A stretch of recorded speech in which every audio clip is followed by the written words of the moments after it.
महाराज हमारे साथ, आप हमारे साथ प्रवचन करोगे?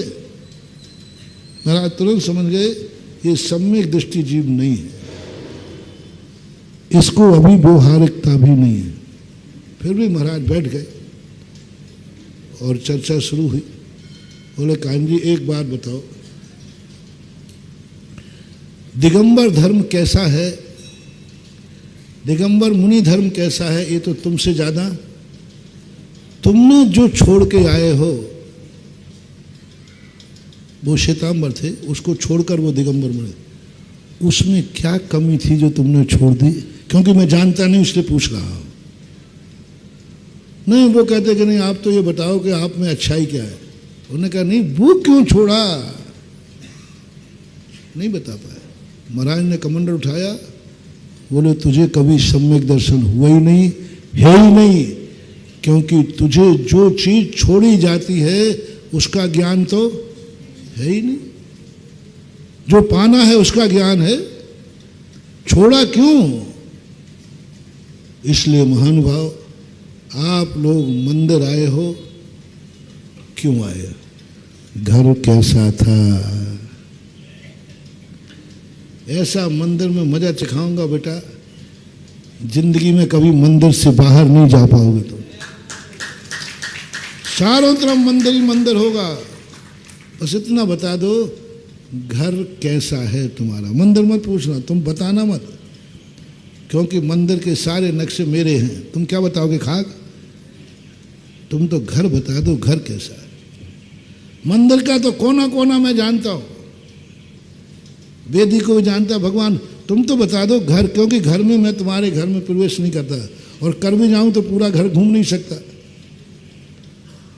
क्योंकि पूरे घर में मैं घूम भी नहीं पाऊंगा। पता नहीं घर में क्या क्या है, घर में तो लेट बात है, मैं कैसे घूमूंगा? मैं पूरा मंदिर घूम सकता हूं, लेकिन मैं तुम्हारा पूरा घर नहीं। इसलिए मैं पूछ रहा हूं, सॉरी प्लीज, आपका घर कैसा है? आपका घर कैसा है? सम्यक दृष्टि जीव कहता है, मैंने सुना है आपका घर बहुत बड़ा है, 84 खंड का है बंगला। बोले महाराज जी नहीं, ये जेल है, जेल। और जितना बड़ा अपराधी होता है उसका जेल भी उतना ही। इसलिए महाराज भगवान गुरुदेव, मेरा घर जेल है, और मुझे पता चलता है कि मैं बहुत बड़ा अपराधी हूं,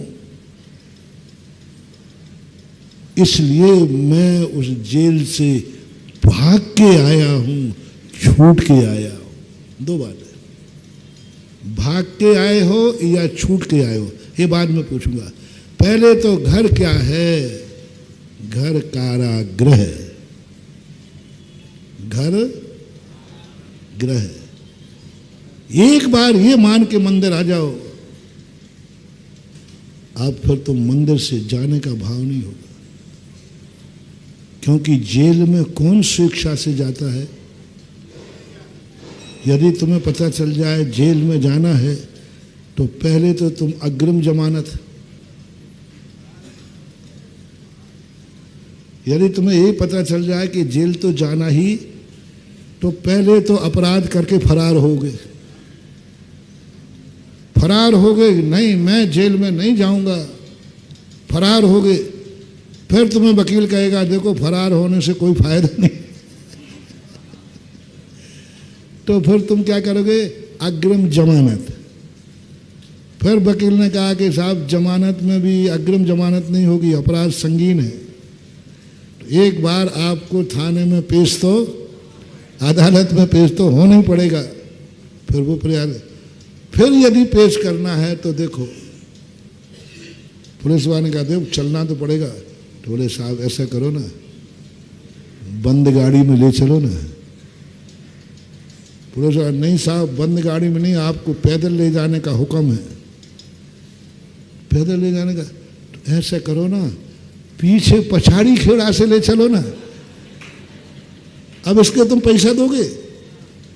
पहले पैसा दिया तुमने ये कि साहब मुझे जाना ही, पैसा दे दोगे।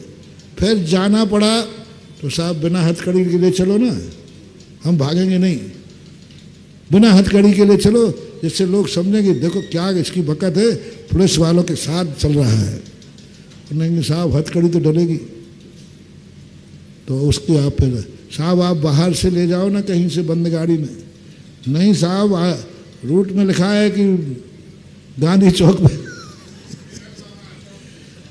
फिर ये नहीं कहा कि ये है, आप कितनी मिन्नतें कर रहे हो, और अंत में जाकर जेल के पार पहुंचते ही फिर पुलिस की तरफ देखते हो, हे माई बाप अभी भी कोई उपाय हो तो। फिर पुलिस एक धक्का, चल अंदर, एक धक्का देता है। ये होती है जेल में जाने की विधि। हमने सुनी सुनाई है, तुम गए हो तो उससे पूछ लेना, और नहीं गए हो तो एक आध बार जेल जरूर होके आ जाना। जेल में जाने की क्या अनुभूति होती है। एक अपराध करने के बाद जब जेल में जाना पड़ता है तो जेली की क्या अनुभूति होती है, आप खुद कल्पना करो।